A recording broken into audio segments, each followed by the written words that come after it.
नमस्कार साथियों, एक बार पुनः आप सभी का हार्दिक स्वागत है यूपी एग्रीकल्चर एग्जाम्स के इस ऑनलाइन प्लेटफॉर्म पर। बच्चों, आपको जानकर ये बहुत ही ज़्यादा खुशी होगी कि हमारी जो ये सीरीज चल रही है, हमारी जो ये एमसीक्यूज की सीरीज चल रही है, जिसका नाम क्या है, सवालों की बौछार ज्ञान की बहार। तो अब इसी सिलसिले में हम आज की क्लास को ये कंटिन्यू करना चाहेंगे। उससे पहले मैं आप सभी लोगों से निवेदन करना चाहूँगा कि आप लोग क्या करो, इस क्लास को ज़्यादा से ज़्यादा अपने सभी मित्रों के साथ, अपने सभी सहपाठियों के साथ शेयर कर दीजिएगा, ताकि वह भी इस क्लास का पूर्ण रूप से फायदा उठा सके। अच्छा, मैं आप लोगों को बताना चाहूँगा, ये हमारी जो क्लास चल रही है, ये यूपी के टेट और सीयूईटी के नज़रिए से भी बहुत ज़्यादा इंपॉर्टेंट है। इसके अलावा आपके स्टेट के विभिन्न एग्जाम्स होते हैं, जैसे हम बात करें UP AGTA, UP TGT, UP PGT, इन सभी के नज़रिए से भी ये क्लास बहुत ही ज़्यादा क्या रहने वाली है, इंपॉर्टेंट रहने वाली है। तो हम अपने पहले सवाल की ओर बढ़ रहे हैं। उससे पहले मैं आप लोगों को बता देना चाहता हूँ कि जितने भी स्टूडेंट हमारे चैनल पर नए हैं, वो क्या करो, सबसे पहले चैनल को सब्सक्राइब करो और हमारी जो क्लास चल रही है इसको भी लाइक जरूर करें। हम बढ़ रहे हैं अपने पहले सवाल की ओर। हमारा पहला सवाल हमारे सामने आ चुका है। सवाल क्या है हमारे पास कि निम्न में से कौन सा मैक्रोनी गेहूं है। निम्न में से कौन सा मैक्रोनी गेहूं है। आप लोगों के सामने सवाल क्या है, निम्न में से कौन सा मैक्रोनी गेहूं है। तो आप लोग क्या करो, जल्दी से जल्दी मुझे इस सवाल का जवाब देने की कोशिश कीजिएगा। ठीक है, तो बच्चों, ये क्या पूछना चाह रहा है, मैक्रोनी गेहूं कौन सा है, ये पूछना चाह रहा है। तो आप लोगों को क्या पूर्णतया शांति के साथ आप लोगों को जवाब देना है। और हम किसको बोलेंगे मैक्रोनी गेहूं, किसको बोलेंगे मैक्रोनी गेहूं। तो आप लोगों के लिए बहुत ही ज्यादा क्या रहने वाला है, इंपॉर्टेंट रहने वाला है। हम बात करते हैं, देखो, एक तो होता है नॉर्मल व्हीट, जिसको हम मैक्सिकन व्हीट भी बोलते हैं। क्या बोलते हैं, मैक्सिकन गेहूं भी बोलते हैं। मैक्सिकन गेहूं कौन सा होता है, जो हमारा रेगुलर हम लोग बुआई करते हैं, ट्रिटिकम एस्टिवम, ये हमारा क्या है, मैक्सिकन गेहूं है। या फिर हमारा जो अभी फिलहाल में हम लोग जो गेहूं बोते हैं वो है कौन सा है, ट्रिटिकम एस्टिवम। ट्रिटिकम एस्टिवम, जिसको हम लोग किसके नाम से जानते हैं, मैक्सिकन गेहूं के नाम से भी जानते हैं। यदि हम बात करें, हमको कौन सा पूछ रहा है, मैक्रोनी पूछ रहा है। हमको कौन सा पूछ रहा है बच्चों, मैक्रोनी पूछ रहा है। ठीक है, तो हमने बात की ट्रिटिकम एस्टिवम, ये कौन सा गेहूं है, तो ये है मैक्सिकन गेहूं। कौन सा है, मैक्सिकन गेहूं। ये आप लोगों के लिए कौन सा है, मैक्सिकन गेहूं। हाँ, और मैं आप लोगों से सभी स्टूडेंट से भी मैं ये बताना चाह रहा हूँ कि आप लोग भी क्या करो, ज्यादा से ज्यादा क्लास में क्या दिया करो, जवाब दिया करो। ताकि यदि आप लोग जितनी ज्यादा गलतियां यहाँ क्लास में करोगे, उतनी ही गलतियां आप लोग कम कहाँ करोगे, अपने मेन एग्जाम में। क्यों, क्योंकि देखो बच्चों, एग्जाम यदि आप लोगों ने यहाँ पे गलतियां की, तो ये क्वेश्चन आप लोगों को यहीं पे ही याद हो जाएगा, पूरा का पूरा आप लोगों के दिमाग में छप जाएगा। और बाद में आप लोग इसमें गलती कभी भी नहीं करोगे। जब आप लोग एग्जाम में इस प्रकार का आप लोगों को क्वेश्चन मिलेंगे, तो आप लोग गलती बिल्कुल भी नहीं करोगे। अगला कौन सा है, ट्रिटिकम वल्गेर। अगला कौन सा है, ट्रिटिकम वल्गेर। तो ट्रिटिकम वल्गेर किसका नाम है, ये भी आप लोगों के लिए इंपॉर्टेंट है। ट्रिटिकम वल्गेर आप लोगों के लिए क्या है, ये भी आप लोगों के लिए इंपॉर्टेंट है। इसके अलावा हम बात करें, अगला कौन सा, ट्रिटिकम ड्यूरम और ट्रिटिकम डाइकोकम। ये दोनों, देखो बच्चे कंफ्यूज इसी में ही होते हैं। एक तो होता है मैक्रोनी गेहूं और एक होता है मार्कोनी गेहूं। एक तो होता है मैक्रोनी गेहूं और एक कौन सा होता है, जिसको हम लोग इमर गेहूं भी बोलते हैं। इसको हम लोग किस नाम से जानते थे, इमर गेहूं के नाम से भी जानते हैं। इसे हम इमर गेहूं के नाम से जानते हैं। तो आप लोगों के मैक्रोनी या फिर माक्रोनी कौन सा है, यही है, मैक्रोनी गेहूं। ठीक है, और ट्रिटिकम वल्गेर ये हमारे पुराने गेहूं का नाम है। ठीक है, हम बात कर रहे हैं यहाँ पे ट्रिटिकम एस्टिवम, किसको हम बोलते हैं, मैक्सिकन गेहूं को बोलते हैं। ट्रिटिकम ड्यूरम की बात करें तो मैक्रोनी गेहूं को बोलते हैं। और ट्रिटिकम डाइकोकम हम बोलते हैं इमर गेहूं को। देखो, इसके हिसाब से ये देखो अलग अलग गेहूं है। आप लोगों को मैं यहाँ पे क्या इनका थोड़ा सा विभाजन भी बता देता हूँ कि कुछ गेहूं होते हैं वो डिप्लॉइड होते हैं। किस प्रकार के होते हैं, डिप्लॉइड। कुछ है वो टेट्राप्लॉइड होते हैं। कैसे होते हैं, टेट्राप्लॉइड टेट्राप्लॉइड होते हैं। और कुछ होते हैं वो हेक्साप्लॉइड होते हैं। कैसे होते हैं, हेक्साप्लॉइड। जैसे हमने बात की कौन सा, ट्रिटिकम एस्टिवम, जो वर्तमान में सबसे ज्यादा बोया जाता है, ट्रिटिकम एस्टिवम, जिसको हम किस नाम से जानते हैं, मैक्सिकन गेहूं के नाम से भी जानते हैं। किसके नाम से,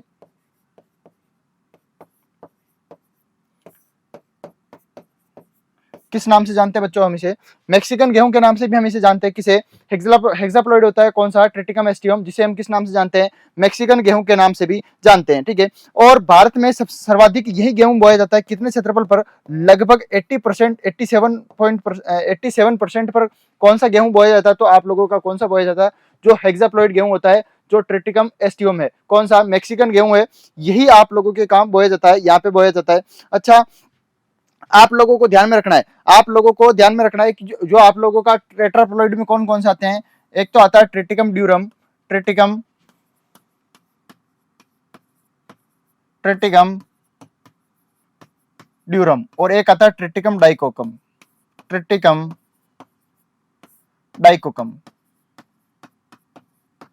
बिल्कुल बच्चों, आप लोगों के जितने भी, हाँ, आप लोगों के कमेंट आ रहे हैं, धड़ाधड़ आ रहे हैं, मैं देख पा रहा हूँ आप लोगों के कमेंट भी, बिल्कुल घबराए नहीं, ठीक है। हाँ, टेट्राप्लॉइड की हम लोग बात करें तो इसमें कौन से दो स्पीसीज आप लोगों के लिए है, ट्रिटिकम ड्यूरम और ट्रिटिकम डाइकोकम। ये आप दोनों के लिए ये दोनों स्पीसीज आप लोगों की किस प्रकार की है, ये दोनों आप लोगों के है टेट्राप्लॉइड प्रकार की। किस प्रकार की है, टेट्राप्लॉइड प्रकार की। यदि हम डिप्लॉइड की बात करें तो डिप्लॉइड आप लोगों के लिए कौन सा है, ये डिप्लॉइड आप लोगों के लिए कौन सा है, ट्रिटिकम मोनोकोकम, ट्रिटिकम मोनोकोकम,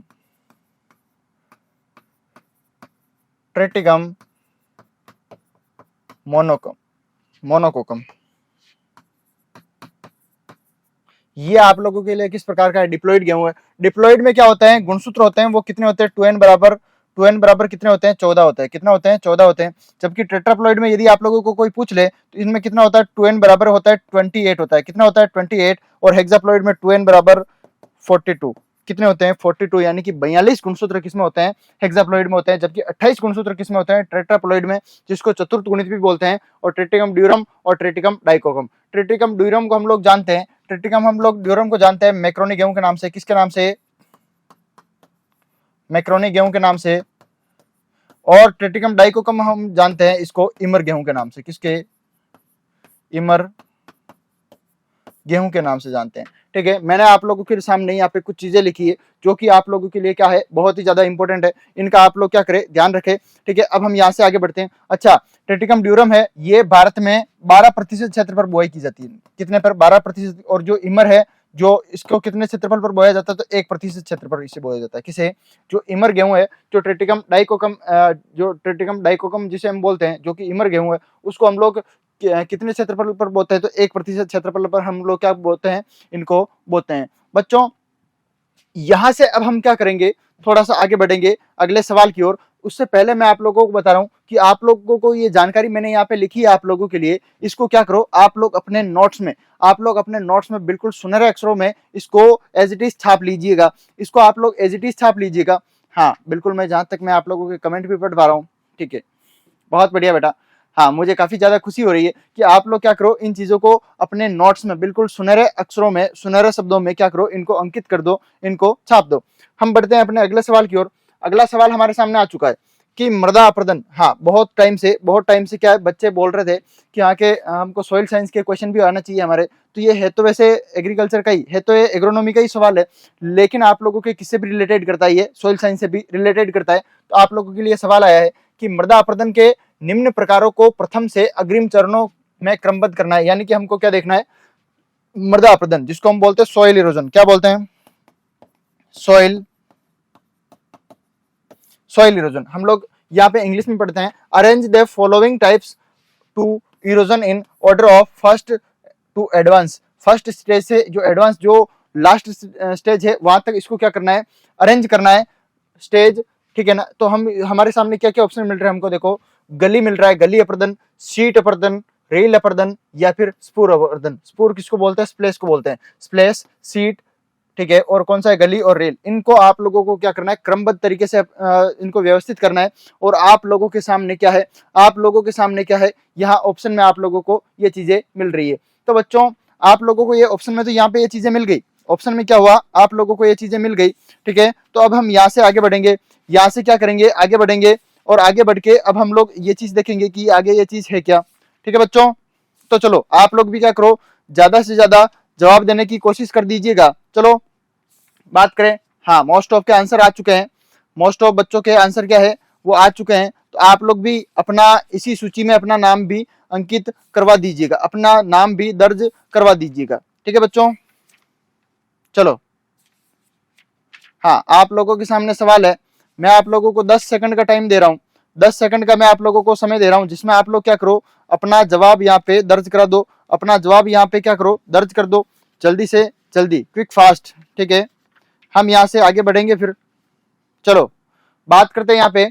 हमको देखना है सबसे पहले जो वैसे ये अपर्दन है ये किसके कारण होता है, ये किसके कारण होता है, ये जल द्वारा अपर्दन होता है। ये किसके द्वारा हो रहा है, जल द्वारा अपर्दन। देखो मुख्यतः हम बात करते हैं मृदा अपर्दन की। किसकी बात करेंगे, मृदा अपर्दन। ये दो प्रकार से होता है। कितने प्रकार से होता है, दो प्रकार से। एक तो होता है प्राकृतिक, एक होता है त्वरित। त्वरित को हम लोग कृत्रिम भी बोल सकते हैं। कृत्रिम किसके द्वारा हो सकता है, जैसे मानव द्वारा भी हो सकता है। किसके द्वारा, मानव द्वारा, या फिर जो ऐसे कृत्रिम कारकों से ही होता है। किसके द्वारा, कृत्रिम कारकों से होता है। हम जा रहे हैं, हमने क्या किया, हमने मिट्टी उठा के एक जगह से दूसरी जगह डाल दी, ये भी क्या है, कृत्रिम अपर्दन है। लेकिन हम लोगों के लिए इंपॉर्टेंट क्या है, वो है प्राकृतिक अपर्दन। प्राकृतिक अपर्दन दो प्रकार का होता है पुण्य, ठीक है ना। हम इसको आगे दो प्रकार से बांट सकते हैं वैसे। एक तो होता है जल द्वारा, एक तो होता है जल द्वारा, एक होता है वायु द्वारा। क्या है, मृदा अपर्दन हो रहा है एक तो जल द्वारा और दूसरा क्या है, वायु द्वारा। दोनों ही प्रकार हमारे लिए बहुत ज्यादा इंपॉर्टेंट रहते हैं। दोनों ही प्रकार के मृदा अपर्दन होता है, उनसे सवाल निरंतर एग्जाम्स में हम लोगों को पूछे जाते हैं। तो आप लोगों को क्या करना है, इन चीजों को ध्यान में रखना है कि प्राकृतिक हो रहा है वो किसके द्वारा हो रहा है, जल द्वारा हो रहा है या फिर हो रहा है वायु द्वारा। नॉर्मल बारिश होती है, इस पे हमारा तो कोई कंट्रोल है नहीं। बारिश हुई, बारिश अपने साथ मिट्टी बहा के ले गई, तो ये मृदा अपर्दन हो गया।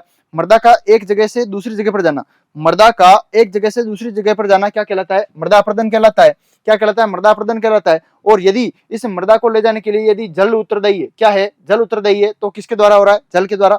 यदि वह मृदा वायु के साथ, किसके साथ, वायु के साथ उड़ के एक जगह से दूसरी जगह जा रही है, वो किस प्रकार का है, आप लोगों का वायु द्वारा अपर्दन हो रहा है आप लोगों का। ठीक है बच्चों, यहां से अब हम बढ़ेंगे अपने आगे, देखेंगे अब हम कि जो आप लोगों के वायु द्वारा अपर्दन हो रहा है या फिर जल द्वारा अपर्दन हो रहा है, ठीक है, ये किस प्रकार से हो रहा है अभी हम देख लेते हैं इसको। अभी हम इसको आराम से देख लेते हैं, ठीक है बच्चों। चलो हम बात करते हैं यहाँ पे। तो हमने बात की थी यहाँ पे, हमने क्या बात की थी यहाँ पे, तो आप लोग देखो, अभी हमने बात की थी यहाँ पे, तो देखो हमने बात की थी जल द्वारा अपर्दन की। किसकी बात की थी, जल द्वारा अपर्दन की। तो इसकी चारों चरण को हम लोगों को क्या करना है, बिल्कुल सिस्टमेटिक तरीके से बढ़ते हुए क्रम में हमको मिलान करना है। तो सबसे पहले क्या होता है, बारिश की कुछ बूंदे आती है। क्या आती है, बारिश की कुछ बूंदे आती है।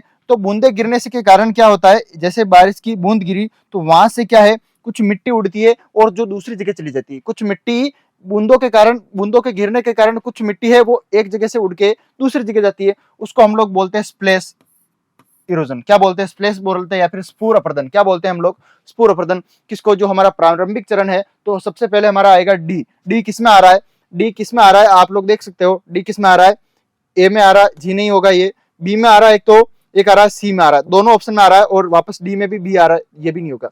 सबसे पहला हमारा जो अपर्दन का प्रकार होता है वो होता है स्प्लेश होता है। कौन सा होता है, स्प्लेश। उसके बाद थोड़ी सी बारिश और आई, थोड़ी सी बार और आई, और खेत की जो ऊपरी सतर, ऊपरी लेयर है उसको अपने साथ बहा के ले गई। उसको क्या किया, अपने साथ बहा के ले गई, तो उसको हम लोग बोलते हैं शीट बोलते हैं। क्या बोलते हैं, शीट। स्प्लेश के बाद कौन सा आएगा, सीट आएगा, यानी कि 2 नंबर वाला आएगा। कौन सा नंबर आएगा, 2 नंबर आएगा। तो डी के बाद बी कहां मिल रहा है आप लोगों को, डी के बाद बी यहाँ पे भी मिल रहा है और डी के बाद बी यहाँ भी मिल रहा है, ठीक है। अच्छा, बहुत बढ़िया। क्या वास्तव में बहुत ही अच्छा है और बहुत ही एक लेवल का सवाल है। और इसी प्रकार के सवाल आप लोगों को कहां देखने को मिलते हैं, आप लोगों के जो CUET का एग्जाम होता है और आप लोगों के जो यूपी कैडेट का एग्जाम होता है, इसके अलावा आप लोगों के जो स्टेट में विभिन्न प्रकार के एग्जाम हो रहे हैं, हाँ, तो वह सब भी इस प्रकार के पैटर्न को वर्तमान में फॉलो कर रहे हैं और इस प्रकार के सवाल ही आप लोगों को क्या देखने को मिलते हैं। मुझे बच्चों के भी यहाँ पे मिल रहे हैं कमेंट मिल रहे हैं। हाँ बेटा, बहुत आप लोगों में से मोस्ट ऑफ के आंसर क्या आ रहे हैं, सही आ रहे हैं। अभी हम चेक कर लेते हैं।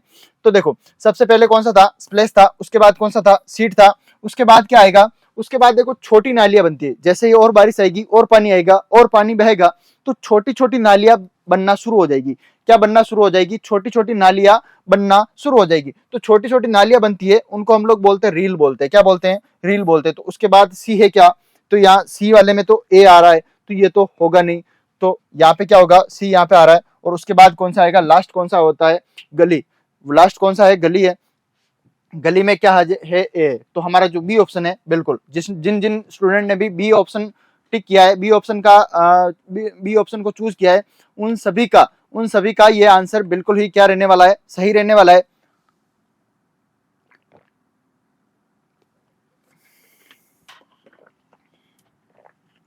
उन सभी का ही क्या रहने वाला है, ये ऑप्शन बिल्कुल ही आप लोगों के लिए क्या रहने वाला है, सही रहने वाला है।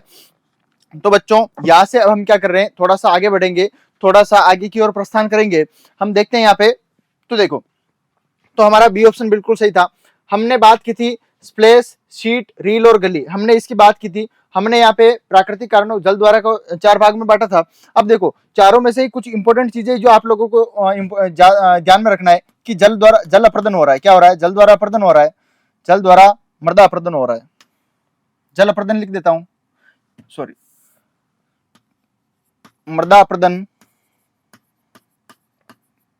और वो किसके द्वारा हो रहा है, जल द्वारा। किसके द्वारा हो रहा है, जल द्वारा। जल द्वारा इसके मुख्यतः 4 भाग थे, स्प्लेश, शीट, रील, और कौन सा था, गली। और कौन सा था आप लोगों के लिए, और था गली। स्प्लेश, सीट, रील और गली, स्प्लेश, सीट और रील, गली, आप लोगों को ध्यान में होना चाहिए। ठीक है, तो ये क्या है, ये जल द्वारा क्षरण की, जल द्वारा मृदा क्षरण की ये क्या है, प्रारंभिक अवस्था है। क्या है, प्रारंभिक अवस्था है। प्रारंभिक,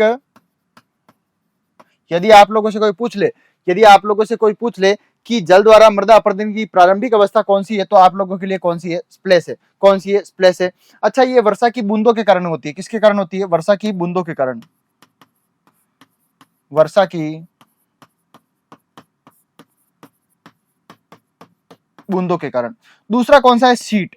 यह सर्वाधिक हानिकारक है, किसके लिए, सर्वाधिक हानिकारक इसलिए है क्योंकि मिट्टी में क्या होता है, जो पोषक तत्व है मिट्टी की ऊपरी सतह पर पाए जाते हैं। कहाँ पाए जाते हैं, मिट्टी की ऊपरी सतह पर पाए जाते हैं। इससे क्या होता है, ये पोषक तत्व है जो इसके साथ बह के चले जाते हैं, इसके साथ बह के चले जाते हैं। तो आप लोगों को ये चीज ध्यान में रखना है कि इसके साथ क्या बह के चले जाते हैं, पोषक तत्व है वो बह के चले जाते हैं। तो ये सर्वाधिक हानिकारक है, किसके दृष्टि से, किसान की दृष्टि से।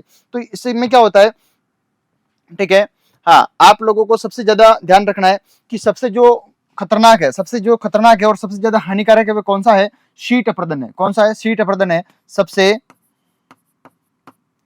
हानिकारक, जिसको हम लोग बोलते हैं कैंसर के नाम से भी जानते हैं। किसके नाम से जानते हैं, कैंसर के नाम से भी जानते हैं। और कैंसर किसका, आप लोगों को ध्यान में रखना है, मृदा का कैंसर भी बोलते हैं इसको हम, सबसे हानिकारक है। और इसे हम क्या बोलते हैं, मृदा का कैंसर भी बोलते हैं। क्या बोलते हैं, मृदा का कैंसर भी बोलते हैं। इससे क्या होता है, जो मृदा की ऊपरी जो परत होती है, ऊपरी उपजाऊ परत का क्षरण होता है, का क्या हो जाता है, नुकसान हो जाता है, का क्या हो जाता है, क्षरण हो जाता है। कैसे, तो हम बात करते हैं, देखो, जो सीट है, क्या है, जो आप लोगों के क्या है, सीट है। तो सीट में क्या होता है, आप लोगों को ध्यान में रखना होगा। ठीक है, हम बात करेंगे यहाँ पे। तो आप लोगों की क्या बताया मैंने, जो सीट प्रकार का अपर्दन है, किस प्रकार का, सीट प्रकार का अपर्दन है, उसमें क्या होता है, तो देखो सबसे हानिकारक है ये। क्यों, क्योंकि ये उपजाऊ परत का क्या होता है, इसमें क्षरण हो जाता है। मृदा का इसको कैंसर भी बोला जाता है। इसके अलावा ये सबसे हानिकारक भी है। ठीक है, और ये किसान को दिखाई भी नहीं देती है। ठीक है ना, ऊपर के ऊपर लेयर की लेयर बिल्कुल साफ हो जाती है, तो पता भी नहीं लगता है कि ये क्या हो रहा है, यहाँ पे मृदा का क्षरण हुआ है, कुछ भी पता नहीं लगता इसमें। इसलिए ये सबसे ज्यादा क्या है, हानिकारक है। अच्छा, यहाँ से और अगला कौन सा है, रील है। रील में से क्या है, नाली बनना शुरू होता है। क्या होता है, नाली बनना शुरू होता है। ठीक है, और जबकि गली में क्या है, गली में क्या है, पूर्ण रूप से नालियां, और वो भी गहरी नालियां बन जाती है। इसमें क्या हो, गहरी नालियां बन जाती है, गहरी नालियां बन जाती है। जिन भी स्टूडेंट्स को ये चीज पता नहीं है, अपने नोट्स में, अपने बिल्कुल नोट्स में इनको सुनहरे शब्दों में क्या करो, इनको उतार दीजिएगा। और आप लोगों को मैं पुनः बता रहा हूँ कि आप लोग क्या कीजिए, इस क्लास को ज्यादा से ज्यादा अपने सभी मित्रों के साथ, अपने सभी सहपाठियों के साथ इस क्लास को ज्यादा से ज्यादा शेयर कीजिएगा। क्योंकि जब उनकी भी तैयारी हो तो वह भी क्या करे, आप लोगों का थैंक्स करे, आप लोगों का शुक्रिया करे। देखो ये क्लास बहुत ही ज्यादा इंपॉर्टेंट है। आप लोगों को पता है यहाँ से क्वेश्चन का पूर्ण रूप से क्या किया जा रहा है, पोस्टमार्टम किया जा रहा है। एक एक पॉइंट को आप लोगों को सविस्तार समझाया जा रहा है। तो ये क्लास आप लोगों के लिए क्या है, बहुत ही ज्यादा क्या है, इंपॉर्टेंट है। मैं आप लोगों को पुनः बता रहा हूँ, ये हमारी जो क्लास चल रही है ये यूपी कैडेट सीयूईटी के नजरिए से भी बहुत ज्यादा इंपॉर्टेंट है। इसके साथ साथ आप लोगों के ये जो स्टेट के विभिन्न प्रकार के एग्जाम हो रहे हैं, जैसे हम बात करें UP AGTA, UP TGT, UP PGT, इन सभी के एग्जाम्स के दृष्टिकोण से भी ये क्लास बहुत ही ज्यादा क्या है, इंपॉर्टेंट है। हम बात करते हैं अपने अगले सवाल की ओर हम लोग बढ़ते हैं। अगला सवाल हमारे सामने आ चुका है कि एक हेक्टर सेंटीमीटर पानी कितने लीटर पानी के समकक्ष होता है। 1 सेंटीमीटर क्या पूछ रहा है, 1 हेक्टर सेंटीमीटर, यानी कि आप लोगों का क्या है, 1 हेक्टर का खेत है, 1 हेक्टर का क्या है, खेत है, और इसमें कितना सेंटीमीटर, 1 सेंटीमीटर क्या भरा हुआ है, पानी भरा हुआ है। 1 सेंटीमीटर क्या भरा हुआ है, पानी भरा हुआ है। तो आप लोगों के लिए क्या है, ये इंपॉर्टेंट है। जल्दी जल्दी क्या करो, आप लोग भी मुझे इस चीज का जवाब दे दीजिएगा, फटाफट से देके जवाब दे दीजिएगा कि आपका आंसर है वो क्या रहने वाला है। क्विक फास्ट आप लोगों के सामने ऑप्शन आ चुके हैं। मैं आप लोगों को 15 सेकंड का टाइम दे रहा हूँ। ये थोड़ा कैलकुलेशन वाला है तो मैं आप लोगों को इसमें 20 सेकंड का समय देता हूँ। कितना देता हूँ, 20 सेकंड का समय देता हूँ। आप लोग क्या करो, जल्दी से जल्दी जवाब दे दीजिएगा, ठीक है।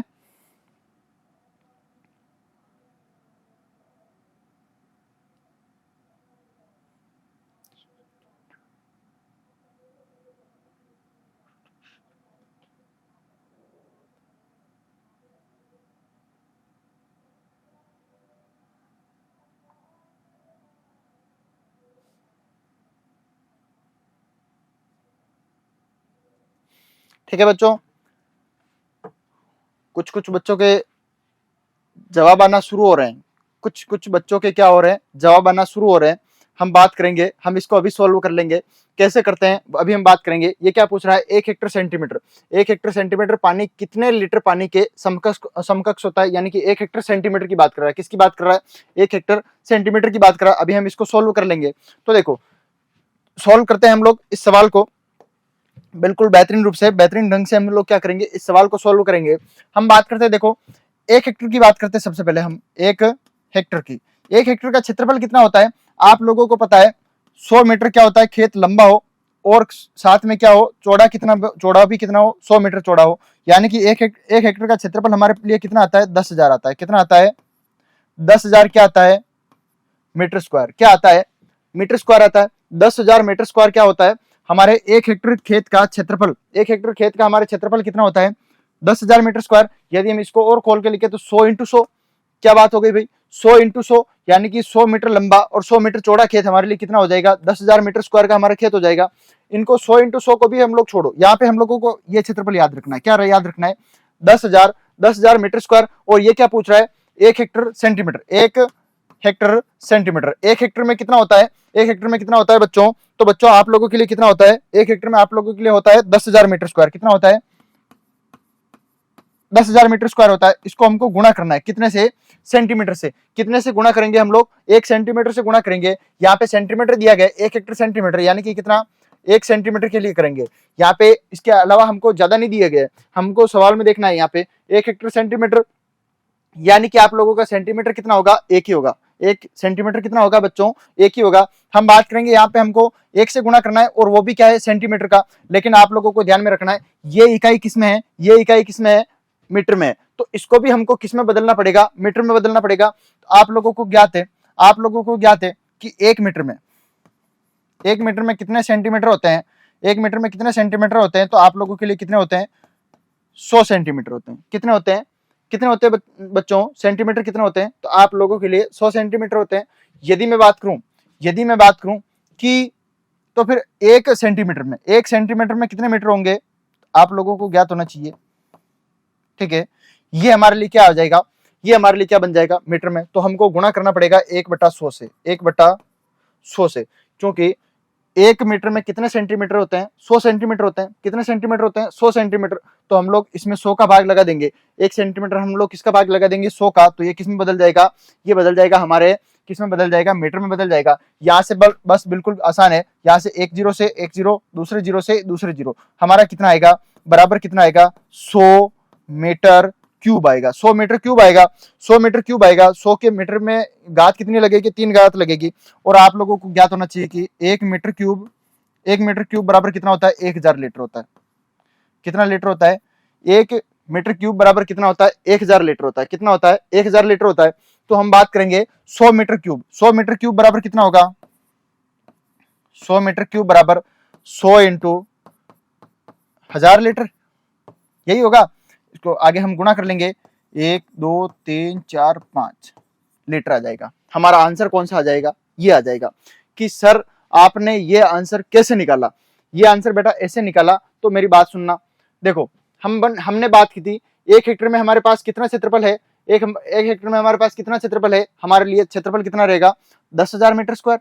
कितना रहने वाला है, 10,000 मीटर स्क्वायर, ठीक है। और 10,000 मीटर स्क्वायर को हम लोगों को कितना क्षेत्रफल चाहिए, तो 1 हेक्टर सेंटीमीटर का, 1 हेक्टर सेंटीमीटर का। और सेंटीमीटर हमारे पास कितना है, 1 है। उसको हम लोगों को किस में कन्वर्ट करना पड़ेगा, उसको हमको कन्वर्ट करना पड़ेगा हमारे मीटर में कन्वर्ट करना पड़ेगा। मीटर में हमने कन्वर्ट किया तो 1/100 आया। कितना आया, 1/100। इन दोनों को गुणा कर लिया तो हमारे लिए कितना आया, 100 मीटर क्यूब आया। कितना आया, 100 मीटर क्यूब। और 1 मीटर क्यूब में कितना होता है, 1000 लीटर होता है। 1000 लीटर होता है तो हमारे 100 मीटर क्यूब में कितना होगा, 100 इंटू 1000 लीटर बराबर 1 लाख लीटर होगा। कितना होगा, 1 लाख लीटर। यहाँ पे आप लोगों को कहीं दिख रहा है क्या, यहाँ पे 10,000 लीटर, ये नहीं होगा। 50,000 लीटर, ये भी नहीं होगा। यहाँ पे कितना 20,000 लीटर, ये भी नहीं होगा। यहाँ पे कितना है, 2030, ठीक है। ये 1 लाख लीटर, कितना है, 1 लाख लीटर। तो हमारा चौथा ऑप्शन बिल्कुल हमारे लिए क्या रहने वाला है, बिल्कुल ही सही रहने वाला है।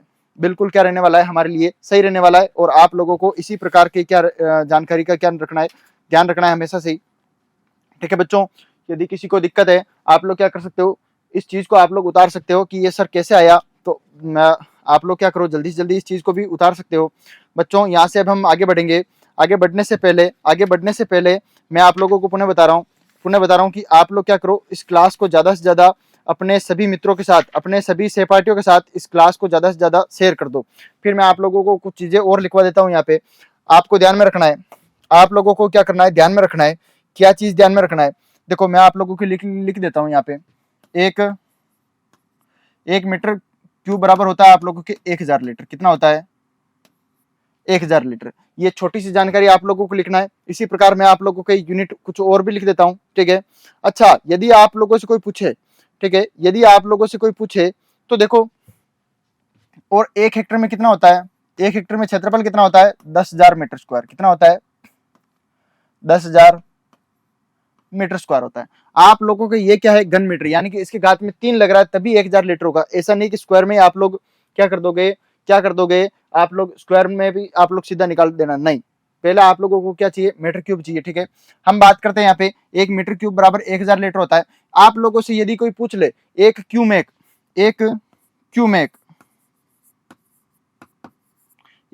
बराबर कितना होता है, तो भी 1000 लीटर ही होता है। कितना होता है, 1000 लीटर होता है। यदि आप लोगों से कोई पूछ ले, एक क्यूसेक बराबर कितना होता है, तो 28.32 लीटर होता है। कितना होता है, 28.32 लीटर होता है। सीधा सीधा आप लोगों को जवाब देना है। क्या करना है, सीधा सीधा ही क्या करना है, जवाब देना है। बिल्कुल आप लोगों को क्या करना है, सीधा सीधा जवाब देना है, ठीक है।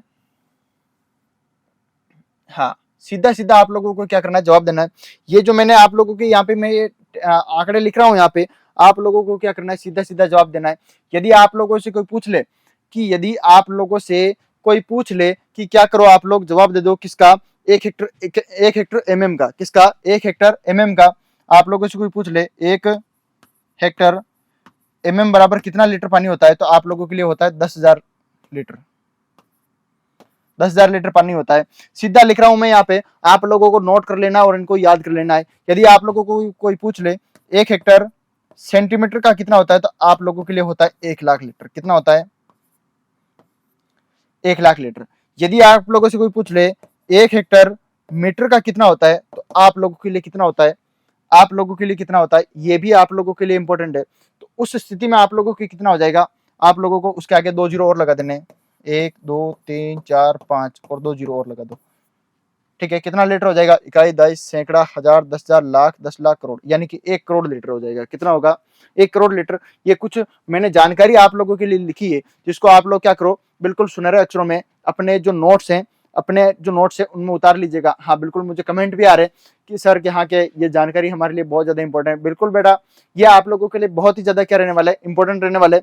आप लोगों को खास तौर पर ये याद रखो कि नहीं रखो, ये याद आप लोग रख लो ना, इसके साथ में ये दोनों चीज और ये, ठीक है। और ये तो वैसे आप लोगों को सबको पता ही रहती है, 1 हेक्टेयर में कितने मीटर स्क्वायर होते हैं, 10,000 मीटर स्क्वायर होते हैं। ये तो मोस्ट ऑफ स्टूडेंट को वैसे भी ज्ञात रहता ही है। आप लोगों को जो नई जानकारी रखनी है वो इन चीजों को आप लोग बिल्कुल ही अपने दिमाग में इन चीजों को फिट कर लीजिएगा। अब हम बढ़ते हैं अपने अगले सवाल की ओर। अगला सवाल आने से पहले मैं आप लोगों को बता देना चाहता हूँ कि हमारे संस्थान में क्रैश कोर्स चालू हो रहे हैं। क्रैश कोर्स क्या हो रहे हैं, चल रहे हैं अभी फिलहाल, और डेली आप लोगों की क्या है, नए क्रैश कोर्स, नए बैचेस डेली चल रहे हैं, डेली नए बैच रन हो रहे हैं।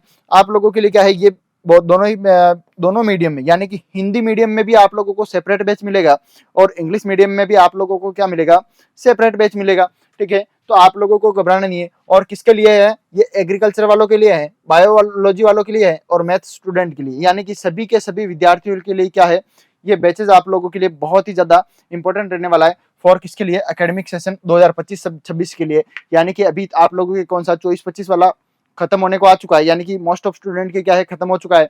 अभी नया सेशन कौन सा चलेगा, 2025-26 का, यानी कि किसकी बात करूं, आप लोगों के कॉलेज की बात करूं। कॉलेजों में यदि आप लोगों को देश की टॉप यूनिवर्सिटीज में एडमिशन लेना है, आप लोग क्या करो, हमारे क्रैश कोर्स में आप लोग क्या करो, एनरोल करो, अपना एडमिशन आप लोग ले सकते हो। तो देखो, आप लोग किसकी तैयारी कर रहे हो, यदि सीयूईटी की तैयारी कर रहे हो, सीयूईटी की तैयारी कर रहे हो, तो आपको आईसीआर की जो टॉप मोस्ट यूनिवर्सिटी है, जैसे हम बात करें आईआरआई, बीएचयू, इसके अलावा जीबीपीओटी, एनडीआरआई, इन प्रकार की आप लोग टॉप यूनिवर्सिटी में आप लोग एडमिशन लेना चाहते हो, तो आप लोगों के लिए क्या है, ये बहुत ही ज्यादा सुनहरा मौका है। तो इससे ना चुके और हमारे संस्थान के साथ बने रहिए। हमारे संस्थान के साथ आप लोग बने रह सकते हैं। ये कोर्स में आप लोग इनरोल कर सकते हैं। कैसे करें कि सर हम लोग कोर्स कैसे परचेज करें, तो आप लोगों को ये पट्टी चल रही है नीचे, ये क्लास के नीचे जो पट्टी चल रही है, इसके अलावा डिस्क्रिप्शन में भी आप लोगों को क्या है, हमारे संस्थान के नंबर आप लोगों को मिल जाएंगे, आप लोग सीधा कॉन्टेक्ट कर सकते हो। तो बच्चों, हम यहाँ से बढ़ते हैं आगे बढ़ते हैं। इसके साथ में आप लोगों को बीसीईसी, एमपीपीएटी और यूपी कैडेट, हम बात करें हमारा जो मेन फोकस किस पे है, सीयूईटी और यूपी कैडेट, दो पे हमारा मुख्यतः अभी फिलहाल हमारा फोकस रहेगा, ठीक है। हाँ, एमपीपीएटी में भी यहाँ पे बैचेस चल रहे हैं, बीसीईसी में भी यहाँ पे बैचेस चल रहे हैं और यूपी कैडेट में भी क्या है, बैचेस चल रहे हैं, सेपरेट दोनों ही मीडियम के अलग अलग, और डेली नए बैच रन हो रहे हैं, डेली क्या है, नए बैच रन हो रहे हैं, ठीक है। यहाँ से अब हम आगे बढ़ते हैं अगले सवाल की ओर कि गन्ने की फसल की कुल जलमांग क्या है। गन्ने की फसल की कुल जलमांग कितनी है, the water requirement of sugar cane crop is, water requirement किसकी, शुगर केन की कितनी रिक्वायरमेंट है, वाटर रिक्वायरमेंट कितनी होनी चाहिए, तो आप लोगों को ज्ञात होना चाहिए। क्या ये 90 से 250 है, या फिर किसमें ये सेंटीमीटर में 200 से 300 सेंटीमीटर है, क्या 300 से 400 सेंटीमीटर है, या फिर 400 से 500 सेंटीमीटर। हाँ, मोस्ट ऑफ स्टूडेंट के आंसर आ रहे हैं। हाँ, जल्दी जल्दी आप लोग भी क्या कीजिए, अपने जवाब देने की कोशिश पूर्णतया कीजिएगा, ठीक है बच्चों। आप लोग भी क्या करो, जल्दी से जल्दी अपने आंसर दे दीजिएगा, क्विक फास्ट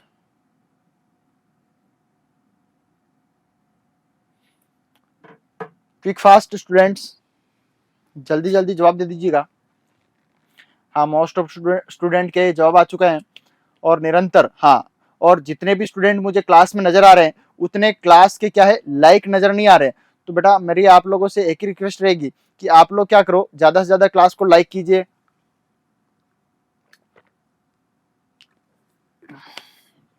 जितना ज्यादा आप क्लास को लाइक करोगे, जितनी ज्यादा आप लोग शेयर करोगे, उतनी क्लास ये आगे बढ़ेगी। तो मैं ये समझूंगा कि मुझे क्लास का क्या मिल रहा है, फल मिल रहा है, ठीक है।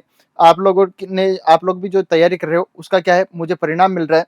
और ज्यादा से ज्यादा मेरी रिक्वेस्ट एक ही रहती है कि ज्यादा से ज्यादा आप लोग भी क्या करो, इन सवालों के जवाब दे दिया करो, कमेंट बॉक्स में इन सवालों के क्या दे दिया करो, जवाब दे दिया करो, ताकि एक तरीके से मजा आ जाए, किसको, आपको और मुझे, दोनों को ही क्या आ जाए, मजे आ जाए, ठीक है बच्चों। यहाँ से अब हम क्या करेंगे, आगे बढ़ रहे हैं हम अपने इस सवाल का हम लोग जवाब देने की कोशिश करेंगे। तो आप लोगों को ध्यान में रहना चाहिए कि किस फसल की जलमांग सबसे ज्यादा रहती है, किस फसल की क्या है, जलमांग सबसे ज्यादा रहती है। तो आप लोगों के दिमाग में दो ही चीजें आती है, दो ही चीजें आप लोगों की आती है। कौन कौन सी, आप लोगों के दिमाग में दो चीजें आती है और वो कौन कौन सी आएगी। तो देखो, हम बात करते हैं यहाँ पे इसको, 150 कर सकते हैं, ठीक है। हाँ, हम बात करते हैं आप लोगों के लिए, देखो सबसे ज्यादा जलमांग की हम यदि बात करते हैं, सबसे ज्यादा जलमांग की आप लोगों की बात करते हैं तो दो चीजें सबके दिमाग में आती है। एक तो आती है गन्ना, एक आती है आप लोगों के धान।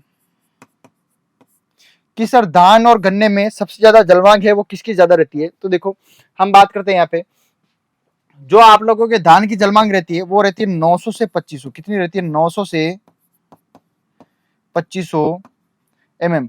जबकि गन्ने की जलमांग बात करूं तो गन्ने की जलमांग रहती है आप लोगों के लिए 1500 से 2500 mm। कितनी रहती है?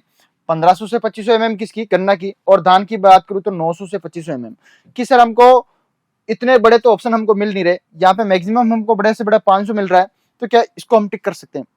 पहले आप लोग क्या देखो, यूनिट देखो इनकी, क्या देखो यूनिट देखो। मैंने बताया एमएम में, किस में बात की थी हमने?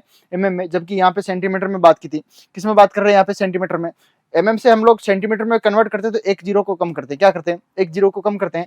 यानी कि यदि धान की जलमांग की बात करूं तो धान की जलमांग की कितनी हो जाएगी? 90 से 250 सेंटीमीटर हो जाएगी। यदि गन्ने की बात करूं तो 150 से 250 सेंटीमीटर हो जाएगी, ठीक है।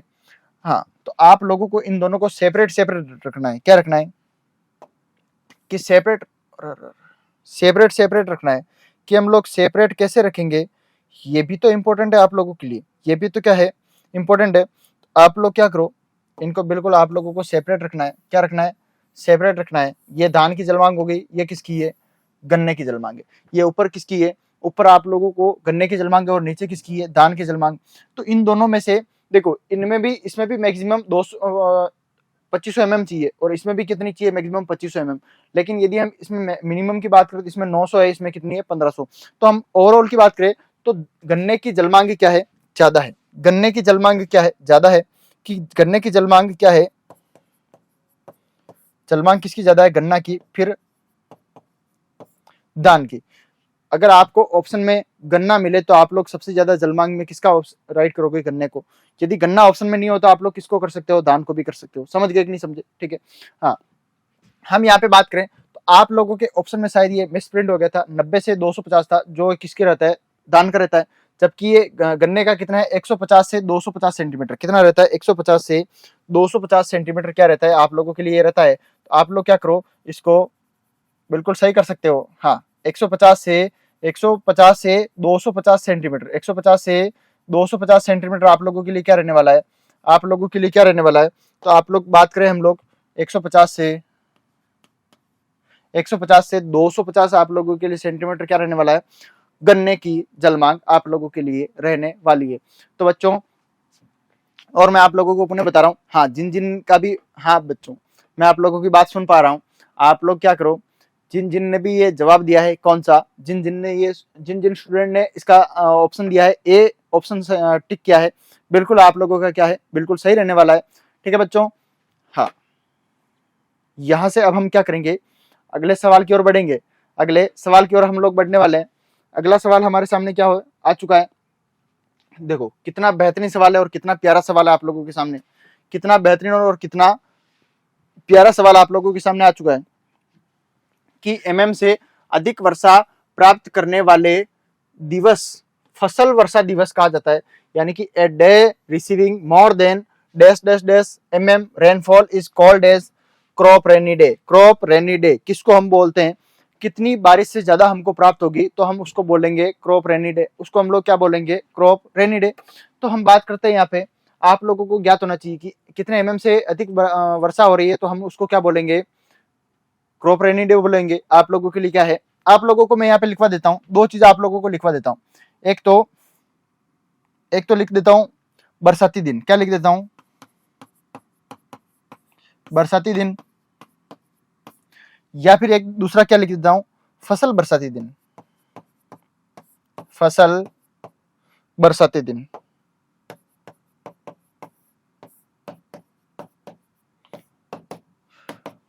दोनों में ही डिफरेंस क्या है? एक तो क्या है? बरसाती दिन है, और दूसरा क्या है? फसल बरसाती दिन है। दोनों में से डिफरेंस क्या है? तो आप लोगों के लिए दोनों ही इंपॉर्टेंट है। कि सर दोनों इंपॉर्टेंट क्यों है? तो हम बात करते हैं अभी। देखो, बरसाती दिन और फसल बरसाती दिन दोनों में डिफरेंस क्या है, ये भी आप लोगों के लिए इंपॉर्टेंट है। और यहाँ पे हम लोग देखेंगे, यहाँ पे अब हम लोग देखेंगे तो ये चीज इनमें डिफरेंस क्या है। तो बरसाती दिन और कौन सा है, फसल बरसाती दिन। बरसाती दिन की हम बात करें तो ऐसा टाइम जब क्या होता है, ऐसा समय जब क्या होता है, आप लोगों के लिए इंपॉर्टेंट है, ठीक है। जल्दी जल्दी आप लोग भी जवाब देने की कोशिश कीजिए कि बरसाती दिन में क्या होता है और फसल बरसाती दिन दोनों में, इन दोनों में डिफरेंस क्या है। आप लोग जल्दी से जल्दी क्या करो, जवाब दे दीजिएगा, क्विक फास्ट बच्चों। बरसाती दिन में क्या होता है, यानी कि रेनी डे में क्या होता है, और फसल बरसाती दिन में क्या होता है, आप लोगों को पता होना चाहिए। देखो, ऐसा दिन जिसमें क्या हो, 24 घंटे के अंदर अंदर 2.5 2.5 क्या है, ये आप लोगों के लिए बताओ सेंटीमीटर है या एमएम है, ये आप लोगों के लिए इंपॉर्टेंट है, ठीक है। 2.5 से ज्यादा, 2.5 से ज्यादा क्या एमएम, क्या बच्चों एमएम, 2.5 एमएम से यदि आप लोगों के ज्यादा बारिश हो रही है तो हम लोग उसको क्या बोलेंगे, बरसाती दिन बोलेंगे। यदि ऐसा दिन, ऐसा 24 घंटे के यदि अंदर अंदर यदि हमारे 5 एमएम से, कितने से, 5 एमएम से यदि बारिश ज्यादा हो रही हो, 5 एमएम से बारिश ज्यादा हो रही हो, तो हम लोग उसको किस नाम से जान देते हैं, उसको हम लोग जानते हैं फसल बरसाती दिन। किस नाम से जानते हैं बच्चों, फसल बरसाती दिन बोलते हैं। बरसाती दिन किसको बोलते हैं, जिसमें 2.5 एमएम से ज्यादा बारिश होती हो, उसको हम लोग और किस नाम से जानते हैं, तो आप लोगों के रेनी डे भी बोलते हैं। क्या बोलते हैं, रेनी डे, ठीक है। और इसको क्या बोलते हैं, फसल बरसाती दिन को हम लोग क्या बोलते हैं, agriculture rainy day. Agriculture rainy day हम लोग बोलते हैं जिसमें 5 एमएम से क्या होती हो, ज्यादा बारिश होती हो। तो हमारा जो दूसरा ऑप्शन है, दूसरा ऑप्शन यहाँ पे हमारा क्या है, सही रहने वाला है। दूसरा ऑप्शन हमारा सही रहने वाला है, जिसमें 5 एमएम से क्या हो, ज्यादा बारिश हमारी होती हो, तो उसको हम लोग किस नाम से जानते हैं, फसल वर्षा दिन बोलते हैं। क्या बोलते हैं, फसल वर्षा दिन, या फिर क्रॉप रेनी डे। क्या बोलते हैं, क्रॉप रेनी डे बोलते हैं। अगले सवाल की ओर हम लोग बढ़ रहे हैं। अगला सवाल हमारे सामने आ चुका है कि निम्न फसलों को कम से अधिक प्रोटीन की मात्रा के आधार पर क्या करना है, क्रमबद्ध करना है। Arrange the following crops in order of low to high, यानी कि ऐसी फसल चूज करना है जिसमें सबसे कम प्रोटीन है, उसके बाद ज्यादा, उसके बाद ज्यादा, और उसके बाद सबसे ज्यादा प्रोटीन को वाली फसल को हम लोगों को क्या करना है, चूज करना है, हम लोगों को उसका चयन करना है। हमने बात की थी यहाँ पे प्रोटीन कंटेंट की, यहाँ पे बात की थी। हमारे पास ऑप्शन कितने हैं, 4 है। गेहूं है, मूंगफली, चावल और सोयाबीन। तो देखो, मैंने आप लोगों को क्या बताया था कि इस प्रकार के सवाल हमारे वर्तमान में कहाँ पूछे जाते हैं, हमारे जो सीयूईटी एग्जाम हो रहा है वह इस प्रकार के पैटर्न को फॉलो करता है। इसके अलावा हमारा जो यूपी कैडेट है वह भी वर्तमान में इसी प्रकार के पैटर्न को फॉलो कर रहा है। और हमारे विभिन्न जो स्टेट के विभिन्न एग्रीकल्चर एग्जाम हो रहे हैं, जैसे हम बात करें कौन सा, UP AGTA, UP TGT, UP PGT, इन सभी प्रकार में इसी प्रकार के पैटर्न को वर्तमान में फॉलो किया जा रहा है। हाँ, और जो मोस्ट ऑफ स्टूडेंट का आंसर भी आ चुका है, तो मैं आप लोगों को पुनः बता रहा हूँ, ये class UP AGTA, UP TGT, UP PGT, इसके अलावा यूपी कैडेट और सीयूईटी के नजरिए से ये क्लास बहुत ही ज्यादा इंपॉर्टेंट है। और जो भी चैनल पर नए हैं, आप लोग क्या करो, इस क्लास को ज्यादा से ज्यादा अपने सभी मित्रों के साथ शेयर करो, और आप लोग क्या करो, इस चैनल को सब्सक्राइब भी जरूर करें, और साथ में बेल आइकन को भी प्रेस जरूर कर दें। हम बात करते हैं यहाँ पे, हमको सबसे ज्यादा प्रोटीन देखना है और सबसे कम वाला भी देखना है, कम से ज्यादा कोई और देखना है, ज्यादा हमारा लास्ट में रहेगा और कम वाला पहले रहेगा। हम इनको चूज कर लेते हैं अभी। तो देखो, हम बात करते हैं गेहूं में प्रोटीन कितना होता है। गेहूं में प्रोटीन होता है हमारा, गेहूं में प्रोटीन होता है 11 से 12, 11 से 12, एक एवरेज की बात कर रहा हूँ, परसेंट की बात कर रहा हूँ। चावल में प्रोटीन कितना होता है, 6 से 7%। कितना होता है, 6 से 7% ही इसमें प्रोटीन पाया जाता है। अनाज वाली फसलों में सबसे कम प्रोटीन किसमें पाया जाता है, तो चावल में पाया जाता है, ठीक है। यदि हम मूंगफली की बात करें, मूंगफली में कितना प्रोटीन होता है, 26%। कितना होता है, 26%। और जो सोयाबीन होता है उसमें कितना प्रोटीन होता है, तो आप लोगों का होता है 40 से 42%। अब हम इनको अरेंज कर सकते हैं क्या, अब हम इनको अरेंज कर सकते हैं क्या, देखो चूज करो। सबसे ज्यादा वाला का चूज नहीं करना है, सबसे पहले सबसे कम वाला का। सबसे कम किसमें, चावल में। क्या हमारा सी ऑप्शन हमको सबसे पहले मिल रहा है क्या, राइस हम सबसे पहले कहाँ मिल रहा है, तो इसमें तो ए दिया गया है, ए में तो गेहूं है, तो ये तो होगा नहीं। बाद में देखो सी यहाँ पे भी है, यहाँ पे भी है, यहाँ पे भी है। आगे देखते हैं आगे देखते हैं, सी के बाद क्या हमारा ए मिल रहा है क्या, काम यहाँ ए मिल रहा है, यहाँ भी ए मिल रहा है, इसमें बी मिल रहा है, तो ये दूसरा ऑप्शन भी नहीं होगा। तो अभी कंपटीशन किसमें चल रहा है, तीसरे और चौथे ऑप्शन में। और इसी प्रकार के सवाल भी कंफ्यूज करने वाले आप लोगों को कहाँ मिलेंगे, मेन एग्जाम में भी। हम बात कर रहे हैं यहाँ पे, इसके बाद में कौन सा, बी आपका है क्या, बी कहाँ पे है, इसमें है, इसमें डी दे रखा है, तो तीसरा ऑप्शन भी नहीं होगा। हमारा ऑप्शन कौन सा सही होगा, चौथा ऑप्शन हमारे लिए क्या रहने वाला है, बिल्कुल हमारे लिए सही रहने वाला है, ठीक है। और चौथा ऑप्शन हमारे लिए सही क्यों है, चौथा ऑप्शन हमारे लिए सही क्यों है, क्योंकि इसमें बाद में इसको बिल्कुल क्रमबद्ध कर रखा है। सबसे पहले सी दे रखा है यानी कि चावल है, उसके बाद ए दे रखा है यानी कि गेहूं है, उसके बाद बी दे रखा है यानी कि हमारा कौन सा है, मूंगफली है, उसके बाद डी दे रखा है यानी कौन सा है, सोयाबीन है। तो ये इस प्रकार से इसने सीक्वेंस में इसने फॉलो कर रखा है, ठीक है। अब हम यहाँ से आगे बढ़ते हैं अपने अगले सवाल की ओर। अगला सवाल हमारे सामने आ चुका है कि संकर धान की खेती हेतु इष्टतम बीज दर किलोग्राम प्रति हेक्टेयर है, यानी कि हम लोगों को क्या चाहिए, the optimal seed rate of kilogram per hectare for cultivation of hybrid rice. Hybrid rice आप लोगों ने नाम सुना होगा, आप लोगों ने क्या सुना होगा, नाम सुना होगा किसका, हाइब्रिड राइस का, यानी कि आप लोगों के कौन सा, संकर धान का आप लोगों ने नाम जरूर सुना होगा। और संकर धान की यदि हम बात करें तो देखो, संकर धान की हम लोग बात करें तो संकर धान के बारे में आप लोगों को कुछ चीजें इंपॉर्टेंट ध्यान में रखनी है कि जो संकर धान है, संकर धान है, इसके खोजकर्ता कौन है, बहुत ही ज्यादा इंपॉर्टेंट है आप लोगों के लिए। कौन है खोजकर्ता, खोजकर्ता कौन है, यॉन लॉन्गपिंग।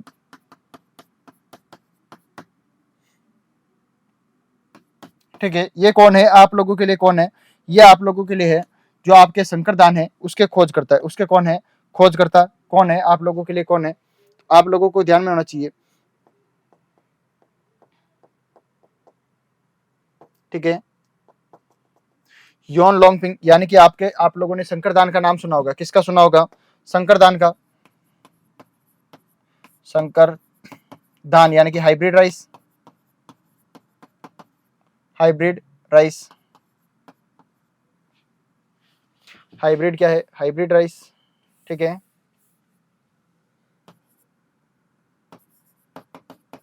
हाइब्रिड राइस के खोजकर्ता कौन है, यॉन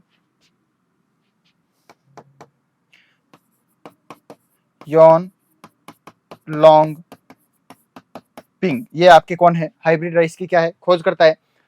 इनको श्रेय दिया जाता है किसका, आप लोगों के जो हाइब्रिड राइस है इनके खोजकर्ता का।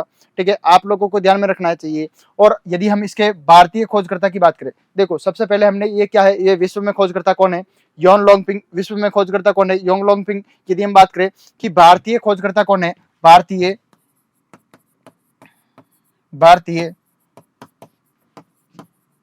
खोजकर्ता कौन है, आप लोगों के कौन है, ई सिद्दीकी, कौन है, ई सिद्दीकी, ई सिद्दीकी नाम के वैज्ञानिक है, वो कौन है, भारतीय संकरदान के खोजकर्ता कौन है, ई सिद्दीकी। और इसके विश्व में खोजकर्ता कौन है, योंग लॉन्गपिंग। आप लोगों को ध्यान में रहना चाहिए, ये क्या है, संकरदान के बारे में पूछा है इसने। और संकरदान की जो बीज दर है वो रहती है आप लोगों के लिए कितनी रहती है, 15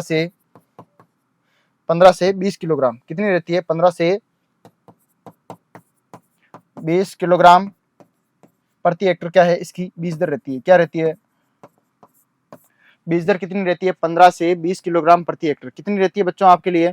तो आपको ध्यान में रखना चाहिए 15 से 20 किलोग्राम प्रति हेक्टर आप लोगों के लिए क्या है, बीज दर है। तो इसका जो ए ऑप्शन है बिल्कुल आप लोगों के लिए क्या रहने वाला है, सही रहने वाला है।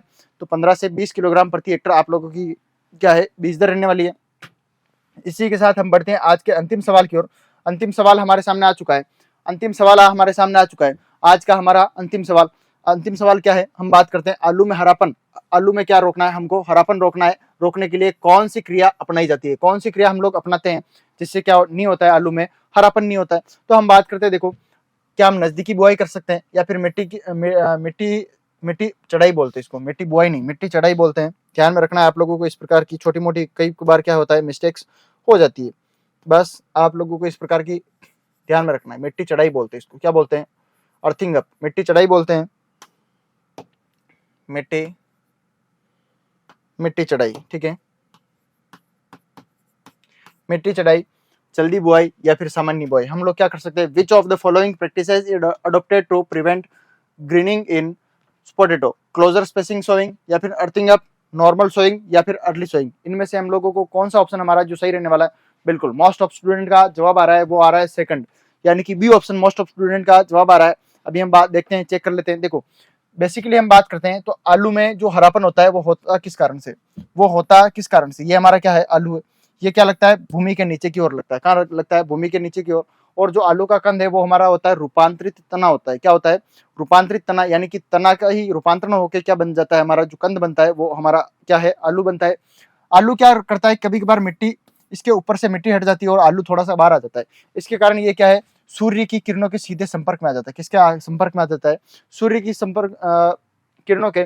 तो यहाँ पे इसमें क्या होता है, इसमें क्या होता है, आप लोगों को ये लवक है, ये लवक क्या हरित लवक में परिवर्तित हो जाता है। किसमें हो जाता है? आप लोगों के किसमें परिवर्तित हो जाता है? हरित लवक में। जिसके कारण क्या होता है, ये यहाँ से नीला नीला हो जाता है। क्यों? यहाँ से क्या बन जाता है? नीला नीला हो जाता है। और ये किसके कारण होता है? सोलनिन। यहाँ पे किसका निर्माण हो जाता है? सोलनिन का निर्माण हो जाता है, जिसके कारण ये यहाँ से कैसा हो जाता है? यहाँ से हरा हो जाता है। कैसा हो जाता है? हरा हो जाता है। इसीलिए हम लोग क्या करते हैं? मिट्टी चढ़ाई करते हैं, उसमें अर्थिंग अप करते हैं। क्या करते हैं? Earthing up. तो हमारा जो सेकंड ऑप्शन है वो बिल्कुल सही है। यानी कि हम लोग यदि यहाँ पे मिट्टी चढ़ा देंगे, यहाँ पे हम लोग इसको किससे ढक देंगे? मिट्टी से ढक देंगे, तो ये हमारा किसके संपर्क में नहीं आएगा? सूर्य की किरणों के संपर्क में नहीं आएगा। और हमारा क्या बच जाएगा? हमारा आलू बच जाएगा। और आलू में क्या नहीं होगा? हरापन नहीं होगा। तो हम लोग क्या कर सकते हैं? उसके लिए अर्थिंग अप कर सकते हैं, मिट्टी चढ़ा सकते हैं। ठीक है बच्चों, आज का हमारा ये अंतिम सवाल था। और आज की क्लास कैसी लगी आप लोग मुझे कमेंट सेक्शन में भी जरूर बताएं। ठीक है बच्चों, और यदि आप लोगों को किसी भी समस्या आज की क्लास से रिलेटेड है तो आप लोग मुझे कमेंट बॉक्स में भी जरूर बता सकते हैं। तो बच्चों, आज की क्लास कैसी लगी ये भी आप मुझे जरूर बताएं। और हाँ, ज्यादा से ज्यादा क्या करो, आप लोग इस क्लास को अपने सभी मित्रों के साथ, अपने सभी सहपाठियों के साथ इस क्लास को ज्यादा से ज्यादा क्या कर दो? शेयर कर देना। और आप लोगों को बता देना चाहता हूँ, जो भी हमारे इस चैनल पर नए हैं, जो भी हमारे इस चैनल पर क्या है नए हैं, उनसे मेरी एक ही रिक्वेस्ट रहेगी कि आप लोग क्या करो, ज़्यादा से ज़्यादा इस क्लास को सब्सक्राइब शेयर करो। और अपने जो नए बच्चे हैं उनसे क्या करो, कहना चाह रहा हूँ कि आप लोग क्या हो, जो इस क्लास है और जो हमारा चैनल है यूपी एग्रीकल्चर एग्जाम्स, इस चैनल को क्या करो, आप लोग ज़्यादा से ज़्यादा सब्सक्राइब करो। इसी के साथ मिलते हैं कल इसी वक्त इसी समय। Thank you so much.